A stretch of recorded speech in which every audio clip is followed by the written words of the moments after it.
Au dîner de Noël, papa a dit, tu es un parasite. Tu pars après les factures de décembre.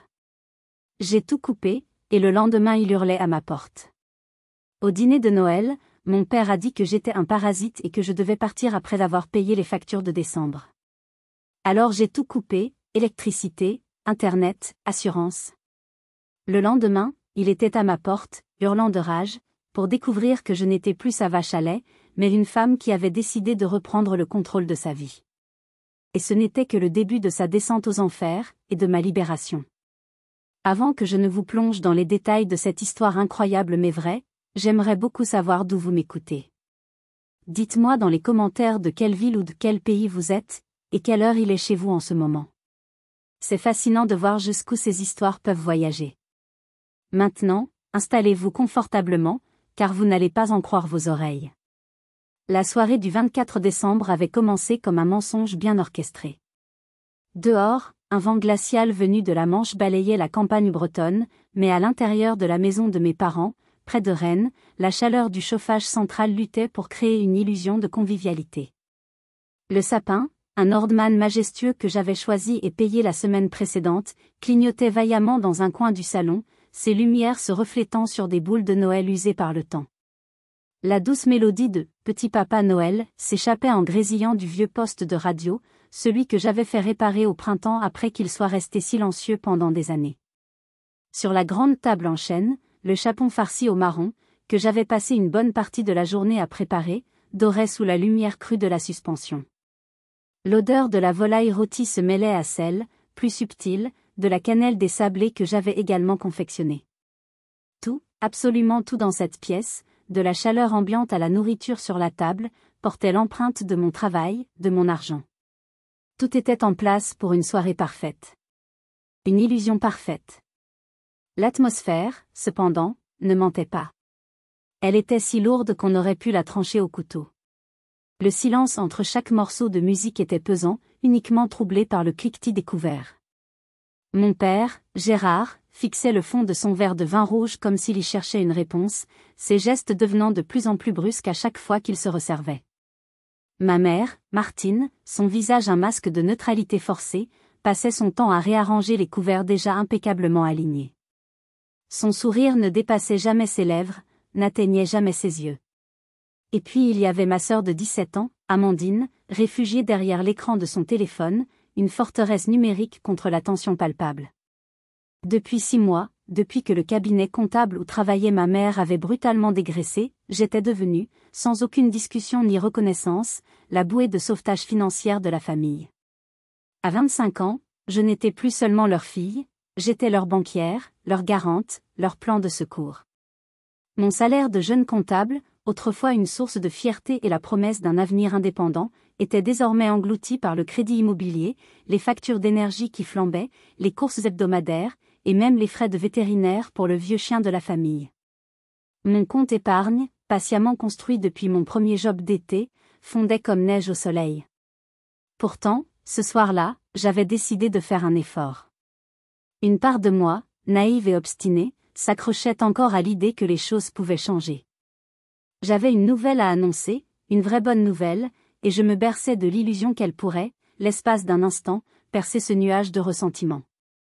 J'ai attendu une pause entre 2 chansons. J'ai une bonne nouvelle, ai-je lancé, ma voix sonnant étrangement forte. J'ai eu ma promotion aujourd'hui. Le poste que je visais. Je suis officiellement chef comptable. Un silence a suivi. Pas un silence d'écoute, mais un silence vide. Mon père a levé la tête, ses yeux légèrement vitreux. J'y ai vu non pas de la fierté, mais une sorte de mépris teinté de jalousie. C'est alors qu'il a abattu son verre sur la table avec une violence qui nous a tous fait sursauter. Le vin rouge a éclaboussé la nappe immaculée que j'avais repassée le matin même, formant une tache sombre et menaçante. Puis, les mots sont tombés. Froid, calculé, dépourvu de toute émotion. Tu es un parasite. Il est temps que tu quittes cette maison. Le temps a semblé s'arrêter. Le tic-tac de la vieille horloge comtoise dans le salon, une antiquité familiale dont j'avais payé la restauration, scandait lourdement chaque seconde de mon humiliation. Un parasite. Le mot a ricoché dans mon crâne. Moi. Celle qui avait signé le chèque pour la régularisation du chauffage la semaine passée. Celle qui avait passé 2 heures au téléphone avec le service client d'Orange parce que la connexion Internet, essentielle pour les devoirs d'Amandine, était en panne. Mon regard a désespérément cherché celui de ma mère. Une supplication silencieuse. Un appel à l'aide. Je n'y ai trouvé qu'un mur. Un mur de lâcheté.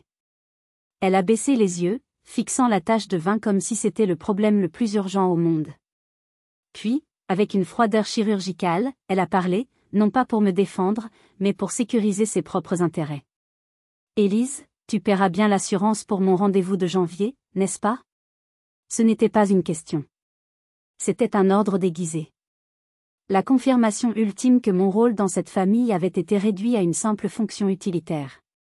J'étais une ressource, un service, une ligne de crédit. Et manifestement, j'arrivais à expiration.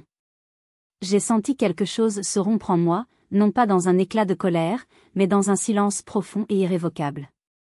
La petite flamme d'espoir s'était éteinte, laissant derrière elle une obscurité glaciale.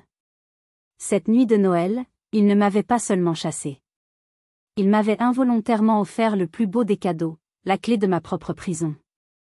Après avoir débarrassé la table dans un silence de cathédrale, chacun évitant soigneusement le regard des autres, je suis montée dans ma chambre. L'odeur du chapon et des bougies à la cannelle s'accrochait encore à mes vêtements, un parfum de fête qui sonnait désormais comme une note discordante et macabre. Je n'ai pas pleuré. La phase des larmes était terminée depuis longtemps, remplacée par une sorte de calme étrange, un détachement protecteur. Ma mission était claire, faire mes valises, mais aussi, et surtout, rassembler les preuves de ma contribution, les armes de ma future indépendance. Pour louer un appartement, j'avais besoin de mes documents officiels, contrat de travail, bulletin de salaire, et mon acte de naissance. Je savais que ce dernier était rangé avec d'autres papiers de famille dans le vieux secrétaire en acajou du bureau de mon père. Ce meuble, c'était toute son autorité. Massif, sombre, il trônait dans la pièce comme un juge silencieux. En l'ouvrant, une bouffée de l'odeur de cire et de vieux papier m'a accueilli, un parfum qui autrefois me rassurait, et qui maintenant me donnait la nausée. Le tiroir du bas, celui des archives familiales, coinçait, comme toujours. J'ai dû forcer un peu. C'est en le faisant qu'un panneau de bois au fond du tiroir a légèrement bougé, révélant une fente étroite. Intriguée, j'ai glissé mes doigts derrière. Il y avait là une fine liasse de documents, dissimulés. Mon cœur s'est mis à battre plus vite. Ce n'était pas le genre d'endroit où l'on cache de vieux souvenirs. C'était l'endroit où l'on cache des secrets. Le premier document que j'ai sorti était un relevé de compte de la banque postale. Un compte au seul nom de mon père. Un compte dont je n'avais jamais entendu parler. La date était récente, à peine une semaine. Mes yeux ont balayé les lignes, cherchant le solde final. Le chiffre m'a frappé en pleine poitrine, 14 872 € et 34 centimes. Près de 15 000 €. Alors qu'il y a 3 jours à peine, il m'avait demandé de lui avancer de l'argent pour le contrôle technique de sa voiture, prétextant une fin de mois difficile. La rage a commencé à monter, une vague chaude et amère. J'ai examiné les autres relevés. Le schéma était limpide, insultant de simplicité. Chaque mois, le 5, jour où mon virement de participation aux frais arrivait sur leur compte joint, une somme rondelette entre 5 cents et 800 € était virée de ce même compte joint vers le compte secret de mon père. Ils siphonnaient systématiquement une partie de l'argent que je leur donnais, le mettant de côté pour leurs propres projets tout en me faisant croire qu'ils étaient au bord du gouffre. Et puis, j'ai trouvé le projet en question. C'était une brochure publicitaire, papier glacé et couleurs vives. La photo de couverture montrait un couple de sexagénaires radieux, un verre de vin blanc à la main, assis devant un camping-car luxueux, avec en arrière-plan un coucher de soleil sur l'océan. J'ai tourné la page. Un modèle, le Nomade Évasion 750, était entouré au stylo. J'ai regardé le prix, 78 000 €. Dans la marge, l'écriture de ma mère, reconnaissable à ses boucles parfaites, assez de place pour nous deux et le chien. Frigo assez grand pour mes crèmes et le champagne. Le coup de grâce fut le bon de commande agrafé à la dernière page. Un acompte de 8 000 € avait été versé le mois précédent. La date de livraison estimée était le 15 janvier. Mon anniversaire. L'ironie était si cruelle qu'elle m'a arraché un rire sans joie. Mon cadeau d'anniversaire, c'était de me faire mettre à la porte pour qu'ils puissent partir sur les routes avec leur maison sur roues, financée en partie par mes sacrifices. Secouée mais lucide, je me suis assise à mon bureau et j'ai allumé mon ordinateur. Mon sanctuaire numérique. En tant que comptable, j'étais presque obsessionnelle avec l'archivage. J'ai ouvert mon service de cloud, navigué à travers les dossiers sécurisés. Dossier famille. Tout y était. Les factures d'électricité, scannées et classées par mois, avec la preuve de prélèvement sur mon compte. Les attestations de paiement pour la taxe foncière. Le contrat de la mutuelle santé, avec l'avenant que j'avais signé pour ajouter ma mère. J'ai même retrouvé un dossier, prêt, contenant un vieil échange d'emails où mon père me remerciait chaleureusement de l'avoir dépanné pour une grosse réparation sur la chaudière. Tu es notre sauveuse, ma fille. Toujours si responsable. Cette phrase, autrefois une source de fierté, me brûlait les yeux. Responsable était leur mot pour exploitable. J'ai tout téléchargé sur une clé USB cryptée. Chaque fichier était une munition. Chaque facture, une preuve de leur parasitisme. Ils m'avaient traité de parasite, mais les vrais sangsues, c'étaient eux. Je pensais avoir atteint le sommet de leur duplicité, mais alors que je retirais la clé USB, la porte de ma chambre s'est ouverte dans un grincement familier, révélant une vérité encore plus sordide. Amandine se tenait sur le seuil, son visage d'adolescente pâle et soucieux dans la faible lumière du couloir. Elle portait son pyjama et serrait un oreiller contre sa poitrine comme un bouclier. Elle n'a pas dit un mot, se contentant de fermer la porte derrière elle avec une lenteur infinie. Son silence en disait long sur la peur qui régnait dans cette maison, la peur de la colère imprévisible de notre père. « Tu pars vraiment » a-t-elle finalement articulé, sa voix n'étant qu'un souffle. J'ai simplement hoché la tête, mon geste ample et définitif. Mes yeux ont dû trahir la froide colère qui m'habitait, car son visage s'est décomposé. Elle s'est approchée, s'asseyant sur le bord de mon lit, au milieu des piles de vêtements que je venais de plier. Son regard est tombé sur les papiers étalés près de moi. La brochure du camping-car, les relevés bancaires. Elle n'a pas eu l'air surprise. Juste infiniment triste. Je savais pour le camping-car, a-t-elle avoué en baissant les yeux. Je les ai entendus en parler dans la cuisine la semaine dernière. Ils ne pensaient pas que j'écoutais. Elle a commencé à me raconter, par bribes, ce qu'elle avait surpris. Le plan n'était pas seulement de me mettre dehors. C'était une opération planifiée. Ils avaient fait leurs calculs. Ils attendaient que je paie la grosse facture de régularisation du gaz, qui tombait toujours fin décembre. Ils attendaient mon virement de janvier pour le crédit de la maison. Une fois ces 2 grosses sommes encaissées, ils n'avaient plus besoin de moi, du moins pas avant le prochain gros paiement. Papa a dit à maman, une fois qu'elle aura payé ça, on sera tranquille pour quelques mois. On pourra lui dire de partir. A-t-elle récité d'une voix blanche, comme si elle revivait la scène. Et maman a dit qu'ils avaient besoin de ma chambre pour en faire un bureau de planification de voyage. Ma chambre. Mon refuge. Déjà mentalement vidé et réaffecté, comme un local commercial dont le bail arrive à expiration. Je sentais la colère monter en moi, mais j'ai vu la détresse dans les yeux de ma sœur et j'ai fait un effort pour rester calme. C'est alors qu'elle a ajouté un détail qui a fait basculer ma colère en un profond dégoût. Et, il y a autre chose. Les rendez-vous médicaux de maman. Elle a hésité, mordillant sa lèvre inférieure. Ce n'est pas pour son dos. Enfin, pas seulement. Je l'ai encouragée d'un signe de tête, sentant une autre vérité horrible sur le point d'éclater. L'autre jour, j'ai cherché une crème dans son sac à main. J'ai trouvé une carte. Pas du kiné, mais d'une clinique esthétique à Rennes. J'ai regardé sur Internet, ils font des injections. Elle a relevé la tête, ses yeux pleins de larmes et de honte. J'ai vu les bleus sur son visage la semaine dernière, autour des yeux. Elle a dit qu'elle s'était cognée. Mais c'était pas vrai, Élise. C'était des injections de Botox. Elle utilise l'argent de ta mutuelle, celle que tu paies si cher, pour se faire piquer le visage. Le Botox. Alors que je me serrais la ceinture, que je comptais chaque euro, que je renonçais à des sorties avec mes amis, ma mère utilisait mon argent, l'argent de mon travail, pour effacer les traces du temps sur son visage, tout en gravant des cicatrices profondes dans mon cœur. La vanité de cette femme était sans limite, son égoïsme, un gouffre sans fond. C'est là que la décision finale s'est cristallisée dans mon esprit. Ce ne serait pas une simple fuite. Ce serait une amputation. Nette, précise, et sans anesthésie. J'ai attrapé mon téléphone, ouvert mon application bancaire et je lui ai montré l'écran. Le solde affichait 842,12 €. Regarde, Amandine. Il y a 6 mois, j'avais presque 12 000 € d'économie. C'est tout ce qui reste. C'est le prix de leur confort. L'horreur s'est peinte sur son visage. Elle a compris. J'ai pris ses mains froides dans les miennes. Écoute-moi.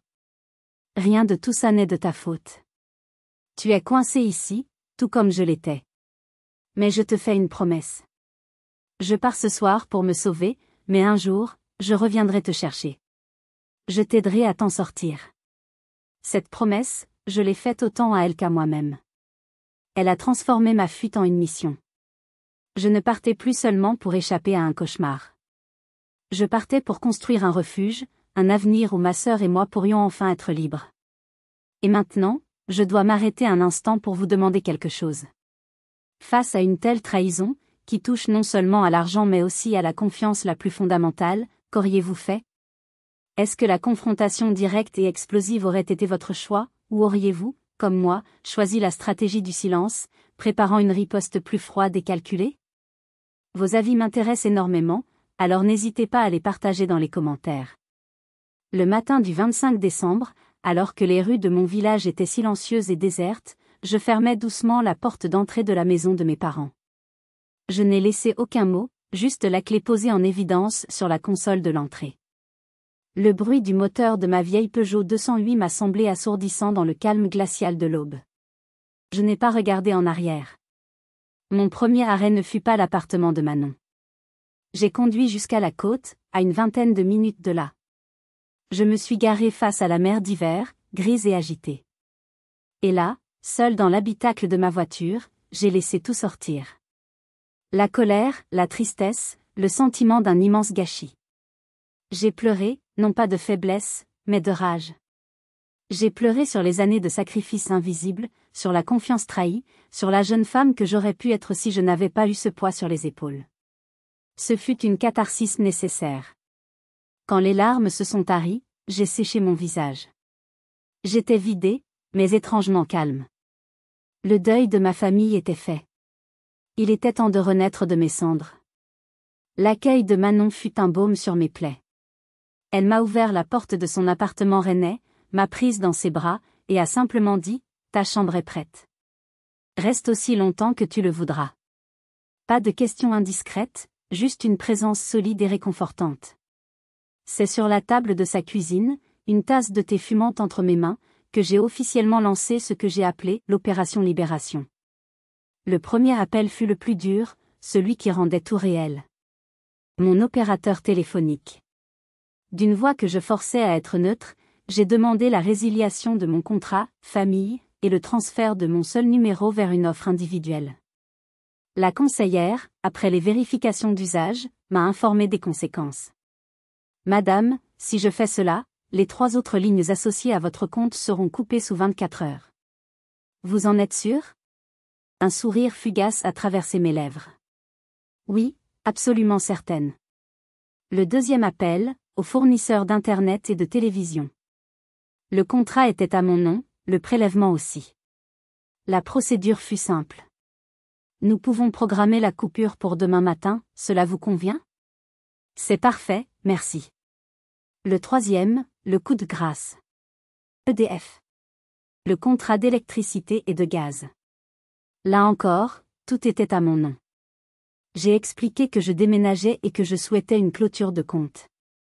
La coupure physique nécessiterait un délai de 48 heures, mais la responsabilité financière s'arrêtait pour moi aujourd'hui.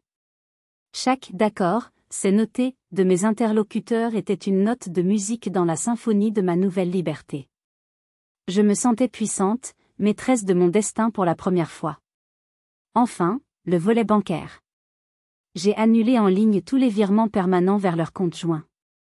J'ai ensuite pris rendez-vous pour le lendemain à la première heure dans une agence du Crédit Mutuel de Bretagne, une banque avec laquelle ma famille n'avait aucun lien, pour ouvrir un nouveau compte et y transférer le peu d'argent qu'il me restait. Le lundi matin, après avoir sécurisé mes finances, je me suis rendu à mon travail, le cœur un peu plus léger. C'était sans compter sur la capacité de nuisance de ma mère. À peine arrivé, mon nouveau patron, M. Colbert, m'a convoqué dans son bureau. Son expression était sérieuse, presque soucieuse. « Élise, asseyez-vous. J'ai reçu un appel pour le moins déconcertant ce matin. C'était votre mère. » Mon sang s'est glacé. Je me suis assise, les mains crispées sur mon sac. Il a continué, choisissant ses mots avec soin. Elle m'a tenu un discours très alarmant. Elle a prétendu que vous souffriez d'une grave dépression, que vous étiez instable. Elle a même insinué que vous aviez un problème avec l'honnêteté, des antécédents de petits vols dans la famille. La violence de l'attaque m'a laissé sans voix. Elle n'essayait pas seulement de me faire revenir. Elle tentait activement de détruire ma vie, de saboter mon gagne-pain, de me priver de mon indépendance durement acquise. C'était diabolique. J'ai commencé à bafouiller une défense, mais M. Colbert a levé une main apaisante. « Élise, écoutez-moi. Je suis manager depuis plus de 20 ans. J'ai vu toutes sortes de situations familiales complexes. Et j'ai appris à reconnaître le son de la manipulation et de la méchanceté pure. Ce que j'ai entendu ce matin, c'était cela. » Il m'a regardé avec une sincérité désarmante. « Votre promotion est méritée. Votre travail ici est excellent et n'est absolument pas remis en question. Je voulais simplement que vous soyez au courant. Soyez sur vos gardes. Ma propre famille n'est pas des plus simples, je sais ce que c'est qu'une situation toxique. » Je suis sortie de son bureau profondément ébranlée, mais aussi immensément reconnaissante. J'avais un allié inattendu. J'avais échappé à une tentative de déstabilisation professionnelle. Je pensais, dans ma naïveté, que ma mère, ayant échoué, n'oserait plus rien. Grave erreur. L'échec de sa manœuvre verbale n'a fait que passer le relais. La prochaine attaque ne viendrait pas d'elle, et elle ne serait pas faite de mots. Elle viendrait de mon père, et elle serait faite de bois qui craque et de violence brute. Pendant 3 jours, un calme étrange et tendu s'est installé. Mes parents devaient être en train de réaliser l'étendue de la situation, un téléphone qui ne capte plus, une box internet muette, et la menace imminente d'une maison plongée dans le noir et le froid. Je profitais de ce répit pour commencer mes recherches d'appartements, savourant l'idée d'un lieu qui serait entièrement à moi. Ce calme, c'était le calme avant la tempête. Un soir, alors que Manon et moi partagions une pizza devant une série, la foudre a frappé. Des coups violents, sourds et répétés, ont ébranlé la porte d'entrée de l'appartement. Ce n'étaient pas les coups d'un visiteur. C'étaient les coups d'un bélier humain. « Élise. Ouvre cette porte. Je sais que tu es là-dedans, sale petite traînée. » La voix de mon père. Méconnaissable. Une voix rauque, saturée de haine et d'alcool. Manon a bondi, coupant le son de la télé. Nous sommes restés figés au milieu du salon, le cœur battant à tout rompre. Mon corps s'est mis à trembler de manière incontrôlable. Ce n'était plus de la colère, c'était de la terreur pure. Les coups ont repris, plus fort encore. La porte, une simple porte d'appartement, vibrait sous les assauts. « Tu as coupé l'électricité. On est dans le noir à cause de toi. Tu vas me le payer. Tu m'entends ?» Soudain, la porte d'en face s'est entr'ouverte. Madame Prieur, la charmante voisine retraitée, a passé la tête, son visage habituellement si doux déformé par l'inquiétude et la peur. « Mais enfin, jeune homme. Cessez ce tapage. J'appelle la sécurité. » La réponse de mon père a été un grognement bestial. « Foutez le camp la vieille ou je m'occupe de vous après. » Puis nous avons entendu un bruit sec et effrayant, suivi d'un craquement. Il avait donné un coup de pied. Le bois autour de la serrure s'est fendu, laissant apparaître une fine ligne de lumière du couloir. Il allait entrer. Cette pensée m'a glacé jusqu'aux os. Pendant que Manon, blanche comme un linge, appelait le gardien de l'immeuble sur son portable, j'ai composé le 17. Ma voix n'était qu'un murmure tremblant. J'ai donné l'adresse, expliqué la situation, mon père, violent, en train de défoncer la porte. Les secondes qui ont suivi ont paru durer une éternité. Chaque coup sur la porte était une décharge électrique dans mon système nerveux. J'entendais ses imprécations, ses menaces de mort, le bruit de son corps qui s'acharnait contre le bois. Et puis, un son salvateur, d'abord lointain, puis de plus en plus strident, la sirène des gendarmes. Le couloir s'est rapidement animé. Des voix fermes, des bruits de pas rapides. À travers le judas de la porte, le spectacle était surréaliste. 2 gendarmes massifs encadraient mon père, qui se débattait comme un diable. Je l'ai vu, le visage congestionné, les yeux exorbités, se faire plaquer contre le mur et menotter. Même maîtrisé, sa bouche continuait de déverser un flot d'injures, m'accusant d'avoir détruit la famille, de l'avoir poussé à bout. Lorsqu'un des gendarmes est venu recueillir mon témoignage, j'étais encore sous le choc, mais ma décision était prise. J'ai tout raconté, la voix blanche mais ferme. L'expulsion, le chantage financier, les menaces, et l'agression de ce soir. Quand il m'a posé la question fatidique, « Souhaitez-vous déposer plainte, mademoiselle ?» ma réponse a fusé, sans la moindre hésitation. Oui. Pour tentative d'effraction, menace de mort et harcèlement. Et je veux une ordonnance de protection. Voir la voiture de la gendarmerie s'éloigner avec mon père sur la banquette arrière aurait dû être un soulagement. Mais alors que je fermais la porte endommagée, mon téléphone a vibré. Un message d'Amandine. Chaque mot était un coup de poignard. Maman est folle de rage à cause de la coupure de courant. Elle a pris ton ordinateur portable et ton appareil photo dans ta chambre. Elle a dit qu'elle allait les vendre pour récupérer son dû.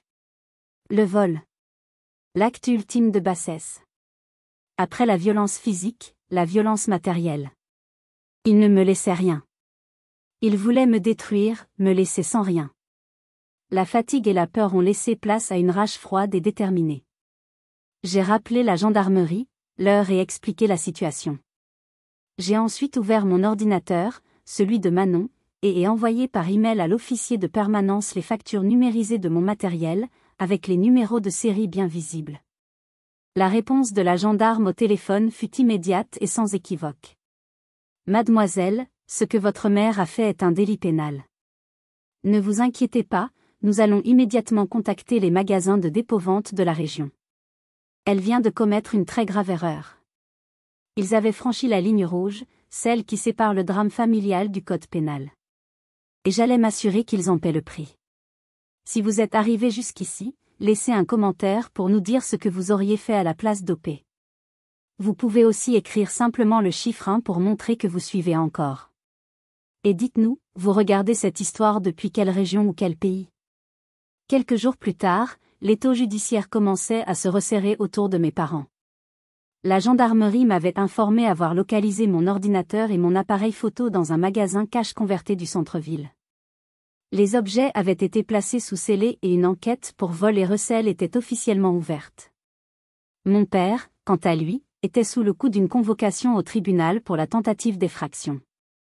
Il devait sentir le vent tourner. C'est dans ce contexte que j'ai reçu son appel. Ma mère. Sa voix, au téléphone, était à l'opposé de ses hurlements de la semaine passée. Elle était douce, presque sirupeuse. C'était la voix de la manipulation, une voix que je connaissais par cœur. « Élise, ma chérie. Comment vas-tu » a-t-elle commencé, comme si de rien n'était. J'ai gardé le silence, refusant de jouer son jeu. « Écoute, j'ai beaucoup réfléchi. Cette situation est allée trop loin. Ton père n'était pas dans son état normal, tu le sais bien. Je te propose que l'on arrête tout ça. On oublie tout. » Je suis restée muette, la laissant se débattre dans son propre monologue. Voilà ce que je te propose, c'est un compromis raisonnable. Tu retires tes plaintes, la plainte contre ton père et cette histoire ridicule pour ton vieil ordinateur, et en échange, nous t'autorisons à revenir à la maison. Ta chambre est là, elle t'attend. On efface l'ardoise et on repart sur de bonnes bases. L'audace de sa proposition m'a presque fait rire.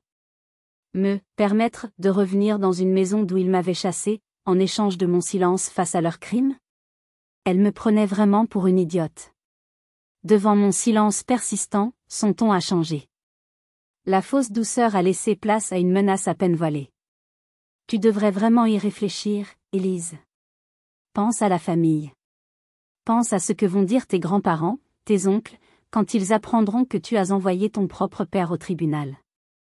Ce serait tellement plus simple pour tout le monde de comprendre que tu as fait une petite crise, une dépression passagère, plutôt que de croire à tes accusations.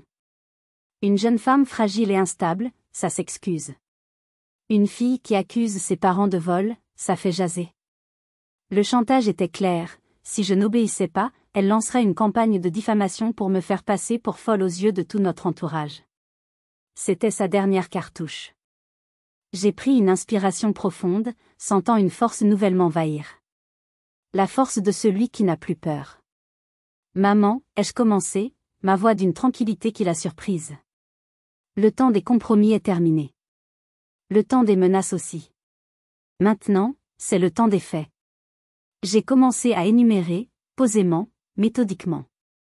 Fait numéro 1, j'ai les copies de chaque facture que j'ai payée pour cette maison. Fait numéro 2, j'ai les relevés du compte bancaire secret de papa, prouvant le détournement de mon argent. Fait numéro 3, j'ai tes SMS me demandant de payer pour tes rendez-vous médicaux, qui étaient en réalité des séances de Botox. Fait numéro 4, j'ai le témoignage de Madame Prieur et du gardien de l'immeuble concernant l'agression de papa. Fait numéro 5, j'ai une plainte officielle pour vol, avec les numéros de série de mes appareils et le témoignage du vendeur qui t'a vu les lui céder. Mon dossier est un bloc de béton. Le tien est un château de cartes. Alors, tu peux raconter ce que tu veux à la famille. Moi, je raconterai ma version au juge. Avec les preuves. Le silence à l'autre bout du fil fut total. Je l'avais mis échec et mat. J'ai ajouté une dernière phrase avant de raccrocher. Je serai là demain matin, à 10 h, avec un officier de police judiciaire, pour récupérer le reste de mes affaires. Sois présente. Le lendemain, à l'heure dite, je me suis garée devant la maison. La voiture de la gendarmerie, garée juste derrière la mienne, était un message clair pour tout le voisinage. Les rideaux des maisons d'en face bougeaient. La vérité commençait à changer de camp. Une femme gendarme, la même qui avait pris ma déposition après l'agression, m'accompagnait. Ma mère nous a ouvert, le visage blême. Elle a tenté un sourire qui s'est transformé en rictus. Je n'ai pas perdu de temps. Je suis allée directement à l'essentiel, mon bureau, ma bibliothèque, et quelques cartons de livres et d'effets personnels. À chaque objet que je prenais, je montrais la facture correspondante sur ma tablette à la gendarme. Ma mère observait la scène depuis le couloir, les bras croisés, fulminant en silence. Elle a tenté une protestation, mais, ces meubles font partie de la maison. La gendarme s'est tournée vers elle. Madame, votre fille a la preuve d'achat pour chaque objet qu'elle emporte. Légalement, ils lui appartiennent. Veuillez ne pas interférer. Alors que je portais le dernier carton vers ma voiture, mon père est arrivé. Il s'est garé en travers du chemin, bloquant ma sortie. Il est descendu de sa voiture, le visage fermé. Dans sa main, il tenait un jeu de clés. Le double des clés de ma 208. Tu ne prendras pas cette voiture, a-t-il dit d'une voix sourde. Après tout ce qu'on a payé pour toi, ton permis, tes études, tu nous la dois bien. C'était sa dernière tentative pathétique pour exercer un contrôle sur moi. J'ai posé mon carton, et j'ai sorti la pochette contenant la carte grise. Je l'ai tendue à la gendarme. Officier, voici le certificat d'immatriculation. Le véhicule est à mon nom, et le crédit est soldé depuis 6 mois, payé par mon propre compte. La gendarme a examiné le papier, puis s'est avancée vers mon père. Son ton était glacial. Monsieur. Ce véhicule est la propriété exclusive de mademoiselle. Remettez-lui les clés immédiatement. C'est un ordre. Tout refus sera considéré comme une tentative de vol et ajouté à votre dossier. Le visage de mon père s'est décomposé. Il a regardé la gendarme, puis moi. L'homme qui m'avait terrorisé toute ma vie semblait soudain petit, pitoyable.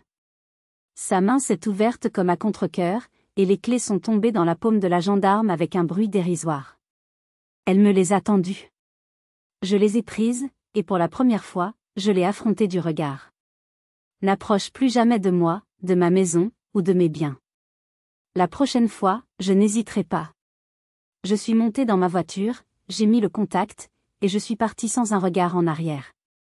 Dans mon rétroviseur, j'ai vu la silhouette d'Amandine, qui avait observé toute la scène depuis la fenêtre de sa chambre. Mon téléphone a vibré. Son message. Maintenant, ils disent que tout est de ma faute. Que je suis une traîtresse. Qu'est-ce que je fais, Élise? Ma bataille était gagnée, mais je réalisais qu'une autre, tout aussi importante, ne faisait que commencer. Les mois qui ont suivi ma libération ont été une période de reconstruction intense. J'ai trouvé un petit studio lumineux dans le quartier Saint-Hélier à Rennes. C'était petit, les murs avaient besoin d'un coup de peinture, mais c'était à moi. Le premier week-end, j'ai acheté un pot de peinture bleu canard et j'ai peint un mur entier du salon. Cet acte simple, choisir une couleur et l'appliquer sans avoir à demander la permission ou à subir des critiques, a été d'une puissance thérapeutique incroyable. Chaque meuble que j'assemblais, chaque cadre que j'accrochais, était une brique de plus dans la forteresse de mon indépendance. Mais ma paix était teintée d'inquiétude. L'inquiétude pour Amandine. Le dernier message qu'elle m'avait envoyé résonnait constamment dans ma tête. Je savais que mes parents, privés de leur bouc émissaire principal, avaient reporté leur frustration et leur venin sur elle. L'idée de la laisser seule dans cet environnement toxique m'était insupportable. Cependant, je savais aussi que retourner là-bas, même pour elle, serait une erreur. Je risquais de me faire happer de nouveau par leur dynamique destructrice. La solution devait être différente. Je ne pouvais pas être sa sauveuse en la sortant physiquement de la maison, mais je pouvais devenir son phare, la guider à distance vers sa propre liberté. Nos appels vidéo sont devenus notre rituel secret. Tard le soir, quand nos parents dormaient, nous nous connections. Je suis devenue bien plus qu'une grande sœur, j'étais sa conseillère d'orientation, son coach en développement personnel, sa professeure de survie en milieu hostile. Je lui ai d'abord appris les bases de la protection émotionnelle, comment ne pas réagir à leurs provocations, comment créer une bulle mentale, comment répondre par des phrases neutres qui ne donnent pas prise à la manipulation. Ensuite, nous sommes passés à la phase pratique de son plan d'évasion. Amandine était une excellente élève, passionnée par la biologie. Son rêve était d'étudier à l'université de Lyon, assez loin de la Bretagne pour être un nouveau départ. Ensemble, nous avons passé des heures à éplucher les brochures, à préparer son dossier Parcoursup. Je lui ai montré comment rédiger une lettre de motivation percutante. Je lui ai expliqué en détail comment fonctionnait le système des bourses sur critères sociaux. L'étape la plus cruciale fut l'autonomie financière. Je l'ai aidé à ouvrir son premier compte bancaire, à son nom, dans une banque en ligne. Je lui ai mis en place un petit virement mensuel, prélevé sur mon salaire. Ce n'est pas un cadeau, Amandine, lui ai-je dit fermement lors d'un de nos appels.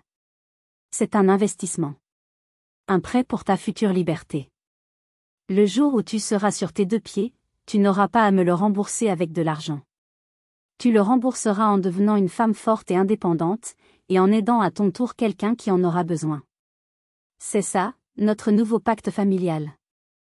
Voir l'étincelle de détermination grandir dans ses yeux a été l'une des plus grandes joies de ma vie.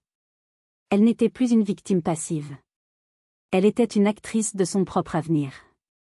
Le jour où elle a reçu sa réponse positive de l'Université de Lyon, nous avons crié de joie, nos deux visages excités se faisant face à travers des centaines de kilomètres d'écran. Un an plus tard, jour pour jour. Le 24 décembre. La scène n'aurait pas pu être plus différente. Mon studio, désormais un charmant petit 2 pièces que j'avais trouvé quelques mois plus tôt, était rempli d'une chaleur authentique. Des guirlandes lumineuses couraient le long des étagères. Une douce odeur de vin chaud et de pain d'épices flottait dans l'air. Autour de la table que j'avais chinée et retapée, il y avait Manon, Bastien, et mon invité d'honneur, Amandine, venue passer ses premières vacances universitaires avec moi. Elle avait changé. Elle semblait plus grande, plus droite. Ses yeux ne fuyaient plus le regard des autres. Elle parlait avec assurance de ses cours de biologie cellulaire, de ses nouveaux amis, de ses projets.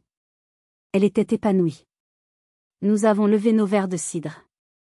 À la famille que l'on choisit, a lancé Manon. Et aux frontières que l'on a le courage de tracer et de protéger, ai-je ajouté, mon regard croisant celui de ma sœur. Plus tard, Alors que nous étions toutes les deux dans la cuisine, elle m'a donné des nouvelles de Rennes. Ils ont vendu la maison. Ils n'arrivaient plus à payer le crédit, a-t-elle annoncé d'une voix neutre. Ils ont pris un petit F2 en location dans un quartier pas terrible. Papa ne travaille toujours pas, il dit que c'est la faute des jeunes. Maman a arrêté ses injections, elle dit que ça coûte trop cher. Elle a marqué une pause. Ils essaient toujours de me faire sentir coupable. De te faire passer pour le diable. Mais ça ne marche plus.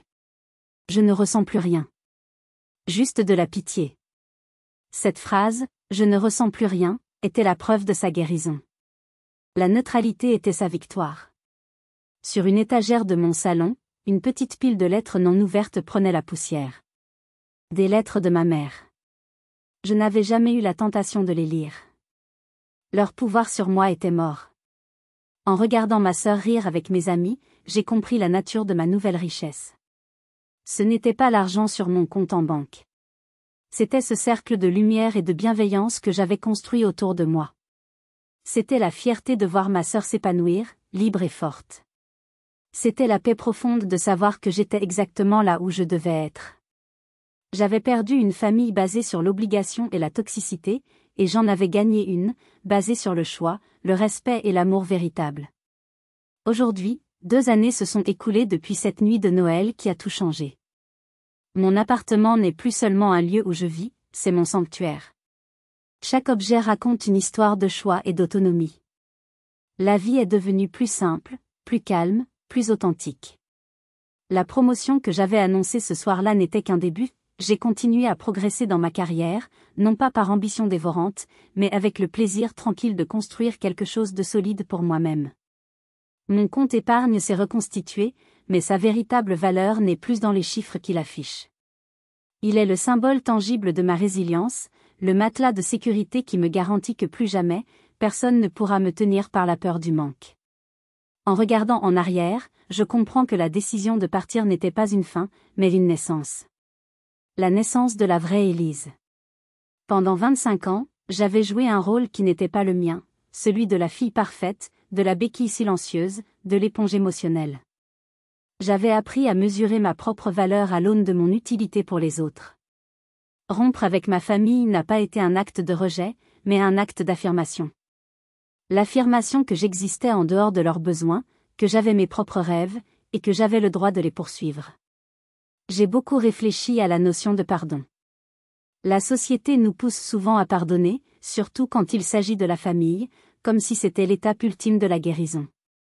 Mais j'ai réalisé que le pardon n'est pas une obligation. La véritable guérison, pour moi, n'est pas passée par le pardon, mais par l'acceptation. L'acceptation que mes parents sont ce qu'ils sont, et qu'ils ne changeront probablement jamais. L'acceptation que je ne pouvais pas les réparer, mais que je pouvais, et devais, me réparer moi-même. Je pense parfois à eux, non plus avec la colère brûlante des débuts, mais avec une sorte de mélancolie détachée. Je les vois comme des personnages tragiques, prisonniers de leurs propres failles, de leur fierté mal placée, de leur peur panique de l'échec et de la vieillesse. Leur tentative de me contrôler n'était que le reflet de leur propre manque de contrôle sur leur vie. Comprendre cela ne les excuse en rien. Leurs actions restent impardonnables. Mais cette compréhension m'a libéré du fardeau de la haine, qui est un poison que l'on boit en espérant que l'autre meure. Je ne leur souhaite ni bonheur ni malheur. Je leur souhaite de m'oublier, comme je m'efforce de les reléguer au rang de souvenirs lointains. Mon histoire, avec ses détails sordides, touche, je crois, à une vérité plus large.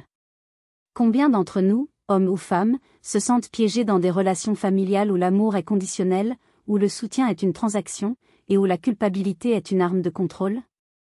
Ma plus grande leçon est la suivante. Poser des limites n'est pas un acte d'égoïsme, c'est un acte de survie. C'est enseigner aux autres comment nous traiter. C'est déclarer au monde que notre paix intérieure n'est pas négociable. Si vous qui m'écoutez, vous vous reconnaissez, même en partie, dans mon histoire, si vous vous sentez épuisé, dévalorisé, ou exploité par ceux qui devraient vous aimer le plus, je veux vous dire ceci, vous n'êtes pas seul. Votre ressenti est légitime. Et surtout, vous avez le droit de vous choisir. Vous avez le droit de partir. Vous avez le droit de construire votre propre définition du bonheur et de la famille. J'aimerais sincèrement que vous partagiez vos réflexions dans les commentaires. Avez-vous déjà été confronté à une situation de manipulation financière ou affective? Comment avez-vous trouvé la force de poser des limites? Vos témoignages sont précieux, car chaque histoire partagée est une main tendue vers quelqu'un qui, peut-être, se sent désespérément seul dans son combat. Merci infiniment pour votre écoute et votre bienveillance. Si cette histoire a trouvé un écho en vous, n'oubliez pas de laisser un « j'aime » pour la soutenir, de vous abonner pour d'autres récits, et de la partager. On ne sait jamais quelle vie un simple partage peut changer. Et pour finir, rappelez-vous toujours cette chose essentielle, vous êtes le seul et unique auteur de l'histoire de votre vie. Ne laissez jamais, au grand jamais, quelqu'un d'autre tenir le stylo à votre place. Prenez soin de vous.